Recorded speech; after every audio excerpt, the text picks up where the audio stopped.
Greetings to all. I am architect Devin Deshpande from Institute of Design Education and Architectural Studies, Nagpur. So, uh, this is the very first introduction to the working drawing. So, we are going to start with the very first unit. The title of the very first unit is Introduction to Working Drawing.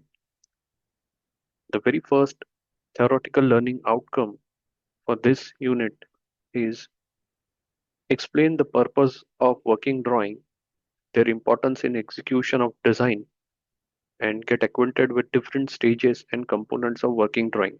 So usually these working drawings are issued on site in sets. So there are these various sets of drawing which talks about uh, how the progression of the construction is going to be undertaken by the contractor on site step by step. And the second TLO for this unit is to collect and study any actual working drawing set of any live or already built project from any site or practicing architect. So here we are going to discuss one of the project's drawings which were issued to undertake the project on site. Every drawing, there is a way in which one has to read the information in order to relate that information with the subsequent drawings, either issued prior or later to be issued on site. So usually there is a title block given to the sheet.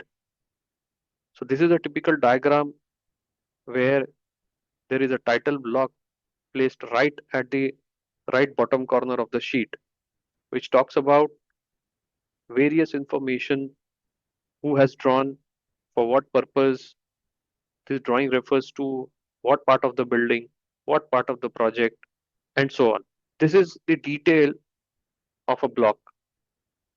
It is just a sample to be referred. So here you can see that the upper part of this block contains the information for what are all the revisions made by the architect in the drawing so as to keep the contractor updated in terms of the changes that he have made in the drawing or in the design. Nextly, this space refers to where what is the name of the firm and the office and the architect. Nextly, this block talks about the title of the project, who's the owner, and where project is located. Later, it talks about the name of the drawing on the paper. What does this drawing communicates about? So the title of the drawing is always written over here, like it is a plan or an elevation or a site plan or a section or so. Nextly, a working drawing will always have scale associated to this. For example, here you could say see that there is written at 1 is to 50 and 1 is to 200. So there could be various other scales which are being used to represent the element at different levels. To the right of this, you can see that it is written that drawn by. Why it is required? Because the contractor can call or address a specific person who has drawn this drawing in order to clarify certain things if at all they are missing or he is getting confused regarding how it has to be constructed. So if the project is awarded to a group of people or a big firm where there are a lot of people who are drawing or working upon the same project, then the contractor could call up or address a specific person in this case. Then the information about the designer. He could also nextly call up who has designed that particular drawing or that building in order to clarify nextly or even approved by. So he's the next person in command who is approving it, who can answer the particular queries raised by the contractor. In the later part of the block, you could see that additional information like on what size of paper the drawing has to be printed in case a soft copy is provided to the contractor, the date onto which the drawing is issued, and the drawing number itself. Now, there is a particular reason why these blocks are always kept on the very right hand bottom corner of the sheet, because a drawing cannot be kept on site without folding it, otherwise it might get damaged. So there is a filing system which is practiced by all the people in the industry to keep a record of all the issued drawings, and they are kept in a regulated manner. So in that case, the drawings are always folded and clipped in a file. In that case, these blocks after folding is always available within the file to be referred quickly, so that one can go through the file and find out that specific drawing which he requires. Apart from the title block, the title sheet might contain the following items, like it might also contain a block of site plan and legends associated to the specific information for the drawing. It can also have a location plan within which the site is placed. It might have a key plan of the building which is placed within the site, and it can have a sheet indexed. Not always happens that a single drawing is giving the entire information intact.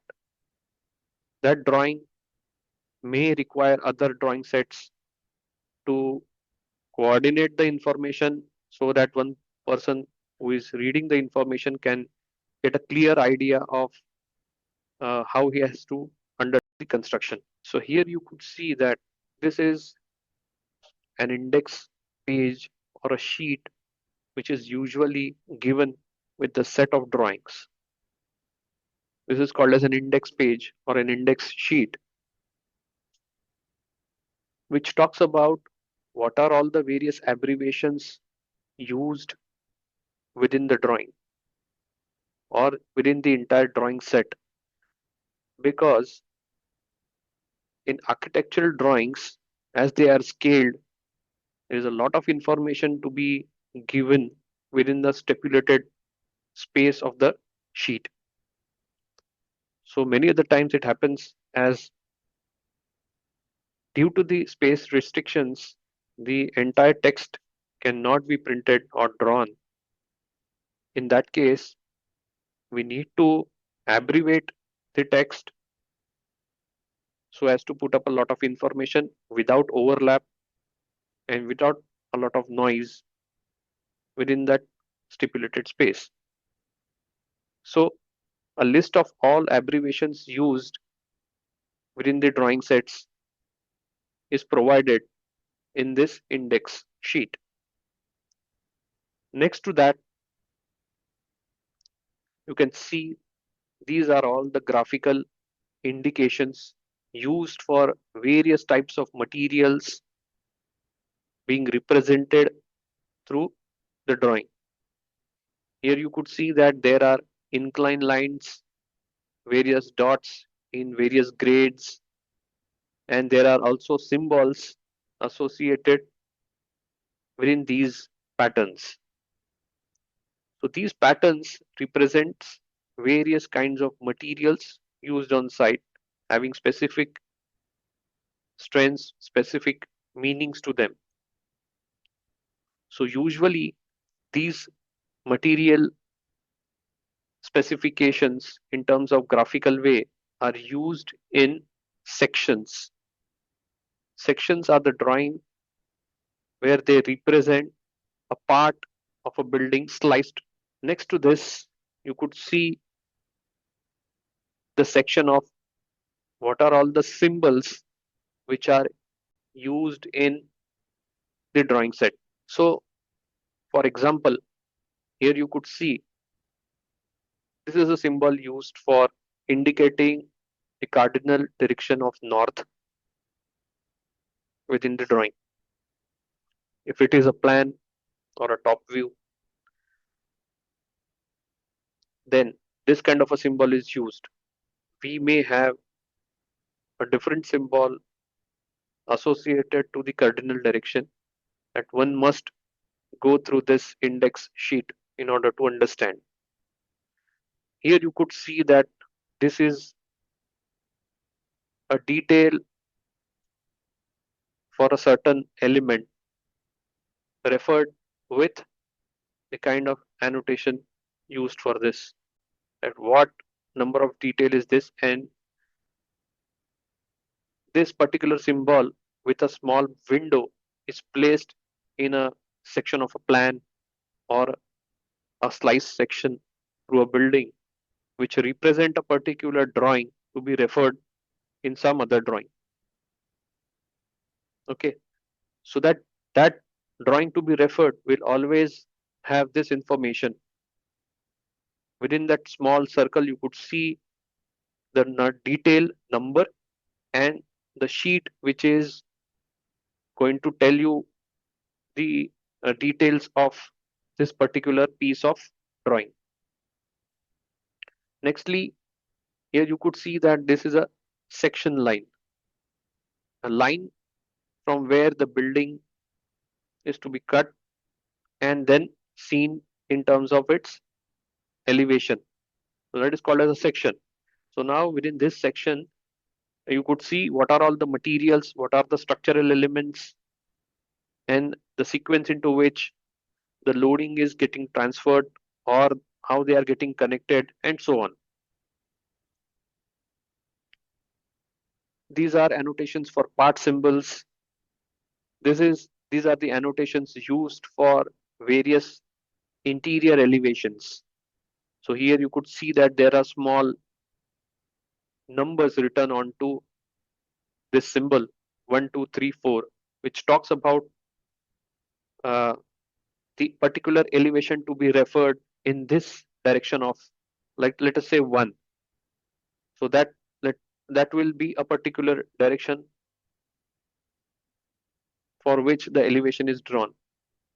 So 2 becomes the right hand side elevation, 4 becomes the left hand side elevation, 3 becomes the back side elevation, 1 becomes the front side elevation.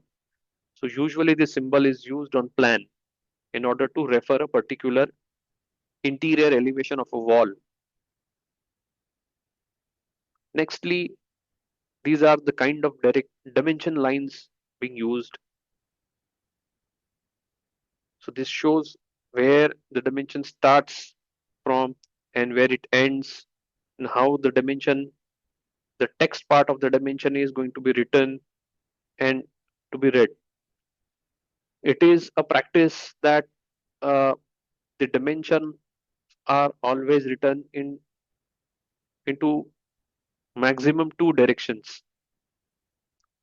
So you cannot just go on reading these dimensions from around the clock, around the side. You need to orient the drawing in a particular way so that you can coordinate or read the dimensions in a way. Then there are other symbols which are used, like levels in elevations, levels in plans, annotations used for openings like doors, windows, and so on. And then there are various other details in terms of site plan, like for example, street numbers, pipelines, and various other building services which are laid across the site. Here you could see a list of what are all the drawings which are being placed within the set of drawings. So here you could see that this is an index of drawing. So the very first drawing that you will get is a cover page or the cover sheet that we are referring to it right now. Then is the index page.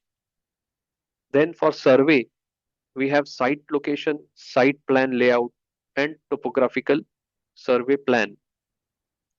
So there are these three drawings with number given to them as 01, 02, and 03. Then we have plans for, so there are these 16 drawings which falls under the category of plans. So it is not just that you can say that I'm referring to plans. No, you are always supposed to specify what plan that you are referring to, right? So we have a site plan, we have ground floor plan, we have keyed ground floor plan, we have first floor plan, we have keyed first floor plan, second floor plan, keyed second floor plan, roof plans, gatehouse floor plans, then enlarged living room plans, and so on. After that, we have sections. So within the drawing set, there are these 5 sheets which are representing the design through sections. Like these are named under the category of A2. So A2 refers to sections. That A1 or A0 is not referring to the size of the sheet, but they are referring to the category of the drawing. Okay. So A2 is the category of drawings which are sections. So within A2, we have A201, which is section to A203. A204 is AC platform section, and 05 is gatehouse section. So these are all the types of sections. Then we have the next category, that is elevations, and within the elevations also we have around 8 sheets. We have exterior elevations, we have gatehouse elevation, and then we have interior elevations. Set of drawings which are providing you with certain details of elements. So coming under the category of A4, we have site details, we have swimming pool details, we have details for the main stairs, we have details for the spiral stairs, shop drawings for various fabricated elements or precast elements, and so on. And finally, we have the category of the doors and windows, the ventilators, openings, and the various finishes to be employed while we are constructing the design on site. So that concludes to the what are all the elements or sets included in working drawing.